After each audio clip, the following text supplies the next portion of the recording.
trees gone, neighborhood gone. Across I-35, there are cars there, there are IMSA units there, there are police there. Look at it. Oh my gosh. Oh my gosh. Hundreds of homes and buildings have been obliterated. Frantic groups of rescuers could be seen digging through debris within minutes of the tornadoes passing by. We were less than a mile from it when it hit the school, and you could see the explosion and the debris. More than 50 people are reported dead, among them children from the Plaza Towers Elementary School, one of two schools filled with students that lay directly in the tornado's path.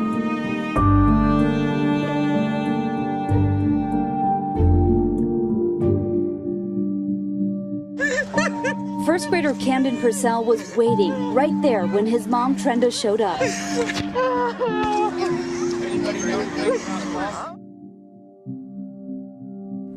As news of the disaster in Oklahoma was being viewed around the nation, in the Mid-Ohio Valley, life was in the normal transition of last days of school and daily summer work days. On Tuesday morning, several pastors began discussing the possibility of responding to Oklahoma with some help from the Mid-Ohio Valley. Within 90 minutes, a tractor-trailer, driver, and fuel had been donated to transport relief items. This certainly seemed like a green light to proceed. A phone call to a pastor near the disaster area began the process of connecting this region with a team of relief workers already in Oklahoma ready to go to work. They said, "We can use a tractor load of supplies." As Tuesday continued to unfold, 48 large industrial containers were donated by Solvay, and Scuttle Manufacturing volunteered their warehouse space and logistical resources. United Rentals provided an additional forklift. Gary's Towing, Hensler's, and Top Drawer provided trailers and a truck for the community donation locations. Burger King, the Gallery, and Vienna Baptist. Press releases went out, radio spots recorded, TV interviews were scheduled, Facebook activated, and a website created. By Wednesday, day 3, the 48 containers were being distributed throughout the Mid-Ohio Valley to what would eventually become 30 churches. On Thursday through Saturday, additional containers were distributed throughout the region, and the community drop-off sites were opened with volunteers.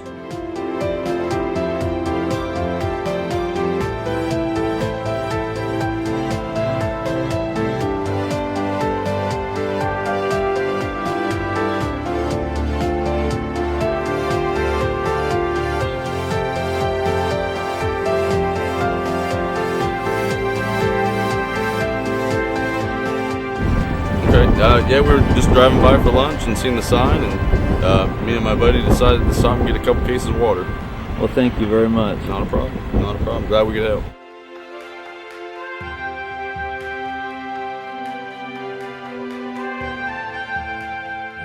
Yes, we're taking up donations for the Oklahoma disaster relief.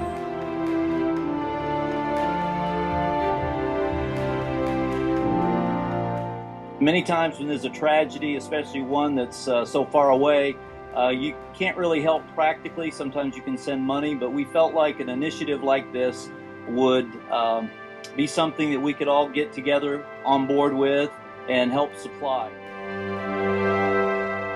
We're all here for a very short period of time, and being able to help someone in Oklahoma or anywhere else is very important for people of any faith or any organization.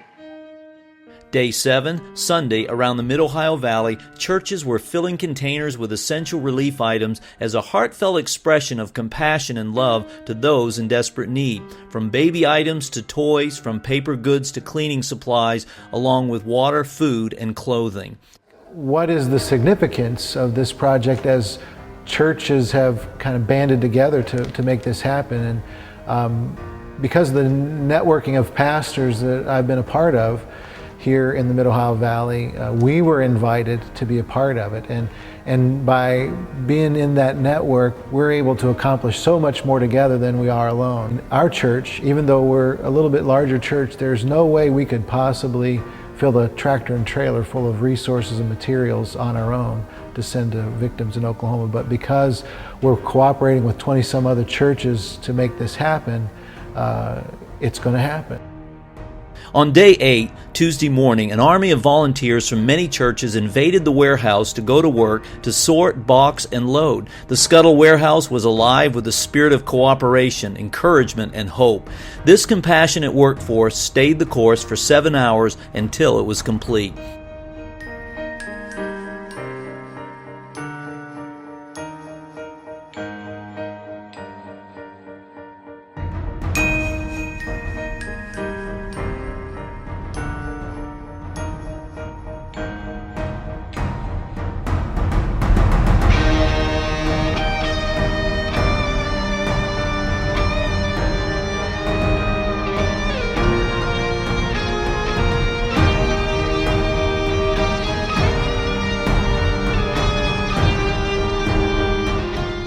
A huge, great response from several area businesses. They jumped right in.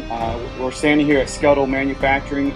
They donated the warehouse space. Solvay donated the boxes.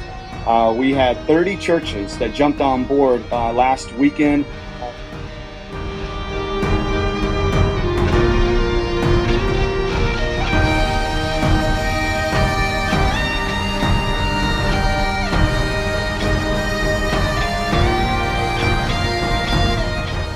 That just goes to show that a community like this, when a disaster strikes, they care, they have a heart, and they're willing to help out those in need.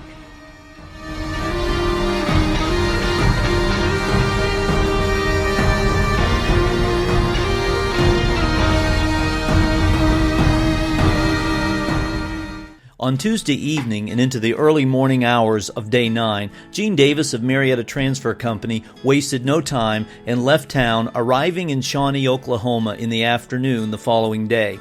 All I can say is his rig must have wings. As the supplies were being unloaded, tents and other items were identified quickly and immediately taken to the disaster site.